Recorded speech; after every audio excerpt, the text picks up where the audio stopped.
স্বস্তিকা চিহ্নের পেছনে যে রহস্য লুকিয়ে আছে সেটা জানলে অবাক হয়ে যাবেন। এই স্বস্তিকা চিহ্নকে কেন শুভ এবং মঙ্গলময় সূচক হিসাবে বিবেচনা করা হয় তাহলে শুনুন। বন্ধুরা, আপনারা নিশ্চয়ই জানেন যে এই মনন্তার অনুযায়ী সপ্তঋষির নাম, যেখানে তাদের মধ্যে বিশ্ব ব্রহ্মাণ্ডের সৃষ্টি, চেতনা, শক্তি, সংহার সম্পর্কে সমস্ত জ্ঞান ভরপুর ছিলেন। সেই সপ্তঋষিকে আকাশে যে সপ্তর্ষি মণ্ডল দেখা যায় তার সাথে আমরা তুলনা করি, কিন্তু এটা জানলে আপনারা অবাক হয়ে যাবেন। এই সপ্তর্ষি মণ্ডল বিভিন্ন ঋতুতে বিভিন্ন গোলার্ধে দেখতে পাই। গ্রীষ্মকালে সন্ধ্যায় উত্তর পূর্ব দিকে ওঠে, মধ্যরাতে মাথার উপরে থাকে, বর্ষাকালে পশ্চিম দিকে সরে যায়, শরৎ এবং শীতকালে পশ্চিম উত্তর আকাশে মৃদু নিচের দিকে থাকে এবং হেমন্ত বসন্তকালে আবার পূর্ব উত্তর গোলার্ধে উঠে আসে। এই সমস্ত ঋতুকালের সপ্তর্ষি মণ্ডলের স্থানকে এক জায়গায় করলে যে চিত্র আমরা পাই, সেই চিত্র থেকেই পরিষ্কার ভাবে বোঝা যায় স্বস্তিকা চিহ্নের যে আকার সেটি সপ্তর্ষি মণ্ডলের আকারকে ইঙ্গিত করছে। অর্থাৎ আমরা স্বস্তিকা চিহ্নকে মঙ্গলময় এবং সুখময় এই কারণে বলি,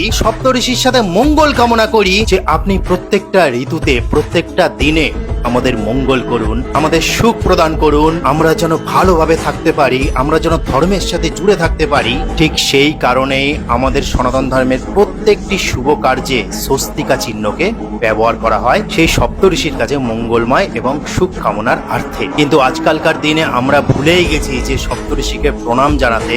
তো বন্ধুরা, আজকে থেকে আপনারা আকাশে যখনই সপ্তর্ষি মণ্ডল দেখবেন তাকে প্রণাম করবেন, তার শ্রদ্ধা করবেন, তার কাছে মঙ্গল কামনা ছাড়বেন এই পৃথিবীর জন্য। তো ওটা আজকে বলার ছিল। হরে কৃষ্ণ।